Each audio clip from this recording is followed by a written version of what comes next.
હીરાભાઈ વિશે કહી દઉં, એ માણસ છે ને મર્દ માણસ છે. એનો બદલો 2027માં કોળી સમાજ રાજુલા વિધાનસભામાં આવશે. Record break. કોળી સમાજના આગેવાન પ્રવીણ કોળીનું મોટું નિવેદન સામે આવ્યું. નવનીત બાલથિયા કોંગ્રેસમાં જોડાતા પ્રવીણ કોળીએ નવનીત બાલથિયાને લઈ કર્યો પ્રહાર. હીરાભાઈ સોલંકીને ગણાવ્યા મર્દ માણસ. હજુ સુધી તમે અમારી ચેનલને સબસ્ક્રાઇબ નથી કરી તો અત્યારે જ ન્યૂઝરૂમ ગુજરાતને સબસ્ક્રાઇબ કરો, ફેસબુક અને ઇન્સ્ટાગ્રામ પર ફોલો કરો.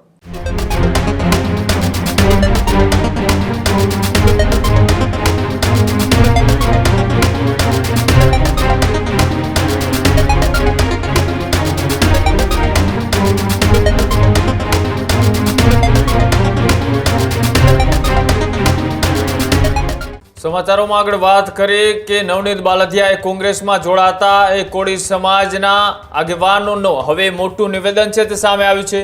કોળી સમાજના આગેવાન પ્રવીણ કોળીનું મોટું નિવેદન સામે આવ્યું. નવનીત બાલથિયા કોંગ્રેસમાં જોડાતા પ્રવીણ કોળીએ નવનીત બાલથિયાને લઈ કર્યો પ્રહાર.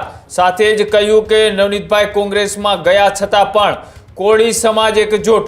હીરાભાઈ સોલંકી અને પરસોત્તમભાઈ સાથે જ હોવાની વાત એ કરી પ્રવીણ કોળીએ.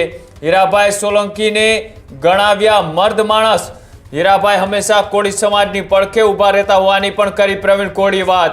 સમાજમાં ફૂટ પાડનારાઓને પ્રવીણ કોળીએ આપ્યો જડબાતોડ જવાબ.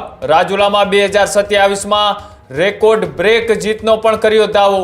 જે રીતના સ્થાનિક સ્વરાજની ચૂંટણી પહેલા ખૂબ ચર્ચાસ્પદ નામે બગદાણા કેસથી થયેલું એ નવનીત બાલથિયા કે જેના કારણે કોળી સમાજ એ રસ્તા ઉપર ઉતર્યો હતો અને એ જ નવનીત બાલથિયા કે જેને ચૂંટણી પહેલા એ અમિત ચાવડાના હાથે કોંગ્રેસની અંદર જોડાણા, કોંગ્રેસનો ખેસ ધારણ કર્યો અને તેના જ કારણે વિસ્તારની અંદર રાજકીય ચર્ચાઓ તે થઈ હતી કે જે ન્યાય માટેની લડત હતી એ પૂર્ણ થયા બાદ તેઓએ સમાજને હાથો બનાવી અને રાજકીય રીતના એ કોંગ્રેસની અંદર પોતાની કારકિર્દીની શરૂઆત કરી.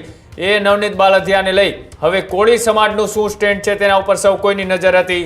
ત્યારે હવે એ કોળી સમાજના આગેવાન પ્રવીણ કોળીનું પણ નિવેદન છે તે સામે આવ્યું છે. શું કહ્યું આવો તે પણ જોઈએ. જય કોળી સમાજ, જય ઠાકોર સમાજ. હું પ્રવીણભાઈ કોળી. મિત્રો, જે 2-3 દિવસથી નવનીતભાઈ વીઆઈ ગયા, કોંગ્રેસ જોઈન્ટ કરી એટલે કોળીની અંદર કાંઈક વિભાજન કરવાના કોઈ પ્રયત્ન ચાલી રહ્યા હોય એવું મને લાગી રહ્યું છે. તો એ તમામ મિત્રને કહું છું કે નવનીતભાઈ કોંગ્રેસમાં ગયા, કોળી સમાજને કોઈ તકલીફ નથી, હીરાભાઈને કોઈ તકલીફ નથી, પરસોત્તમભાઈને તકલીફ નથી. હીરાભાઈ વિશે કહી દઉં, એ માણસ છે ને મર્દ માણસ છે. આજે પણ તમને ખાતરી પૂર્વક કહું છું કે હીરાભાઈ કાલ પણ કોળીની હારે ઊભા હતા, આજ પણ ઊભા રહેશે અને ભવિષ્યમાં જ્યારે જરૂર પડશે ને કોળી સમાજને ત્યારે હીરાભાઈ મોખરે હશે. એટલે આવી માનસિકતા લઈને સોશિયલ મીડિયાની અંદર જે છબી સાબિત કરવાની કોળીની આવે છે ને એ મિત્રને કહું છું કે હીરાભાઈ હોય કે પરસોત્તમભાઈ હોય કે કુંવરજીભાઈ હોય, આ કોળીના નેતા છે, રહેવાના છે, આમાં કોઈ કાંઈ ફરક નહીં પડે. અને આનો બદલો હીરાભાઈએ જે કામ કર્યું છે ને એનો બદલો 2027માં કોળી સમાજ રાજુલા વિધાનસભામાં આવશે.